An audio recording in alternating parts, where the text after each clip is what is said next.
जी नाज़रीन, इन वक्त असीं मौजूद आहियूं अवामी न्यूज़ जी स्टूडियो में। तव्हांखे ख़बर आहे त सिंध में फेज़ पहिरियों ऐं उन में बल्दियाती इलेक्शन जी गेमा गेमी शुरू थी वई आहे। 26 जून ते जेको बल्दियाती इलेक्शन थिए पई त खिपरे जे वार्ड नंबर 7 ते सिंध तरक़ी पसंद पार्टी जा उम्मीदवारनि भलजी जेके बीठा आहिनि उन्हनि खां पुछंदासीं त हीअं जेको बल्दियाती इलेक्शन आहे इन खे कीअं ॾिसो पिया, तव्हांजो पार्टी जो कहिड़ो मंशूर आहे ऐं तव्हां पंहिंजे वार्ड में कहिड़ा मसइला आहिनि। हिन हवाले खां असीं भलजी असां सां गॾु मौजूदु आहे, पुछंदासीं त हुननि जो छा चवणु आहे। तरक़ी पसंद पार्टी सां तालुक़ु रखंदड़ आहियां।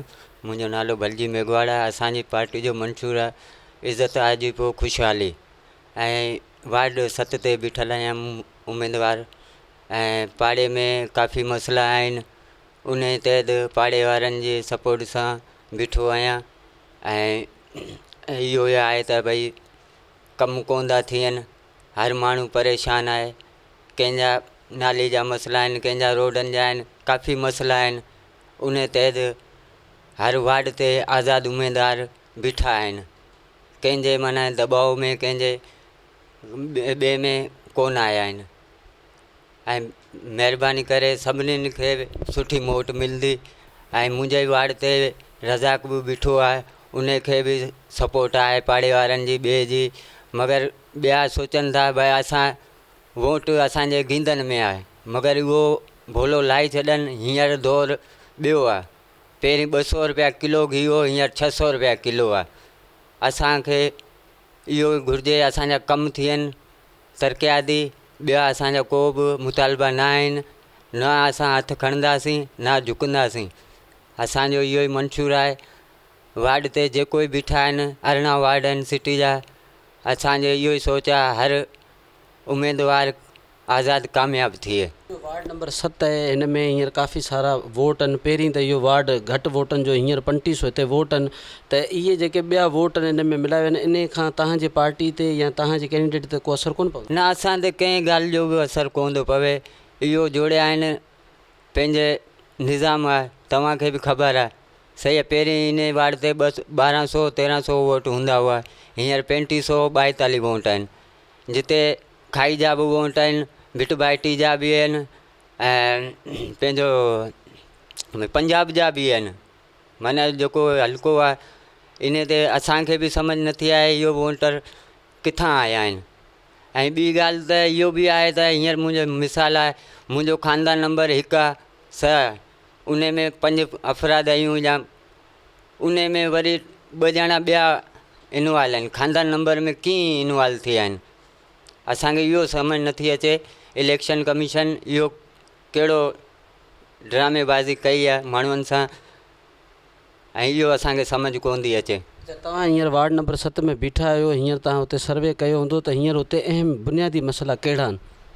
बुनियादी मसइला इहो ई आहिनि, रोडनि जा, रस्तनि जा, ऐं ॿिया काफ़ी मसइला आहिनि ग़रीब आवाम जा। हर मसइले खां ई बेज़ार आहिनि। ऐं इहो सियासी आहिनि, भई कमु कोन था कनि। पोइ उन तहत ग़रीब आवाम जी सपोर्ट ते असां बीठा आहियूं। केर बि आज़ादु उम्मीदवार बीठो आहे, उहो पंहिंजी मर्ज़ी सां कोन बीठो आहे, ऐं पाड़े वारनि जी सपोर्टनि ते बीठा आहिनि, क़ाइमु आहिनि। 5 साल हिते पहिरीं हिते पीपल्स पार्टी जो जेको उम्मीदवार हो हुन बीठो, उन जी कारकिर्दगी कीअं ॾिसो था? हुन कहिड़ा तरक़ियाती कमु कराया आहिनि, हुन में तव्हां मुतमइन आहियो या कोन आहियो? 5 साल अॻु में जेको काउंसलर हो, उन में पाड़े वारा ॿिया केर बि मुतमइन कोन आहिनि। कंहिंजो बि कमु तरक़ियाती कोन थियो आहे। भई रिकॉर्डनि में ॾेखारियो वेंदो आहे, असल में कमु कोन थींदा आहिनि। तव्हां बि नुमाइंदा आहियो, ॾिसी वठो कहिड़ा कहिड़ा कमु थिया आहिनि शहर में। ॾिसी वठो वार्डनि में कहिड़ा कमु थिया आहिनि, हिन 7 वार्ड जी कहिड़ी सूरत हाल आहे। अच्छा, तव्हां जेके बीठा आहियो त तव्हांजो जेको हींअर कमु आहे, तव्हां हींअर वार्डनि में विया हूंदा, हुते विज़िट बि कयो हूंदो, ॾिठो हूंदो, ठीकु आहे। पोइ तव्हां कीअं उमेदु लॻो त तव्हांजी बिरादरी या तव्हांखे माण्हू सपोर्ट कंदा? बेशक कंदा। आज़ादु उम्मीदवारनि खे हर वार्ड में सुठी मोट मिलंदी। मगर असां आहियूं, न को असां वटि आहे पैसो, न को आहे को शइ जी असां वटि लालच जा ॿी कोन आहे, न को असां वटि कंहिं शइ जी ऑफर आहे। असां आवाम जे तहत बीठा आहियूं।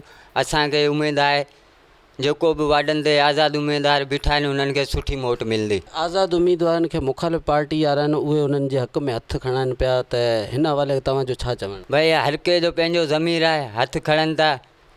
छा आहे, छाजे तहत खणनि पिया? भई बीठा आहियो त पोइ छाजे लाइ तव्हां हथु खणियो था? असां पाण खे इहो सम्झ कोन थी अचे छो था हथु खणनि।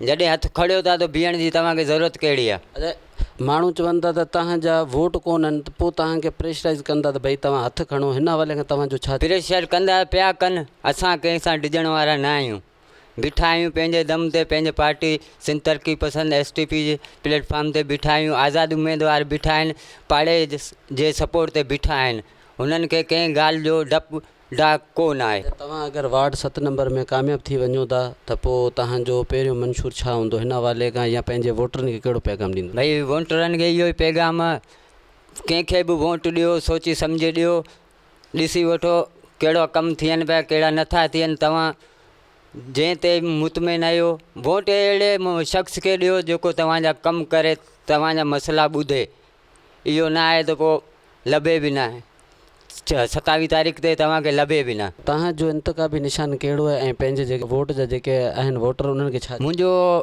इंतख़ाबी निशान आहे ढगो ऐं ओक्स, ऐं असांजे थोरो मज़हब जे हिसाब में आहे नंदी महाराज, इहो आहे मुंहिंजो इंतख़ाबी निशान। ऐं सभिनीनि खे बि चवंदासीं बाबा वोट ॾेई कामयाबु कंदा। हर माण्हू इहो बीठो आहे उहो इहो सोचे थो भई मूंखे मिले, इहो त पोइ 27 तारीख़ जो ख़बर पवंदी, रिज़ल्ट ईंदी। मज़ीद ख़बरनि ऐं तफ़सीलात लाइ विज़िट कयो असांजी वेबसाइट www.awamiNewsHD.com ऐं ॾिसंदा रहो अवामी न्यूज़ HD।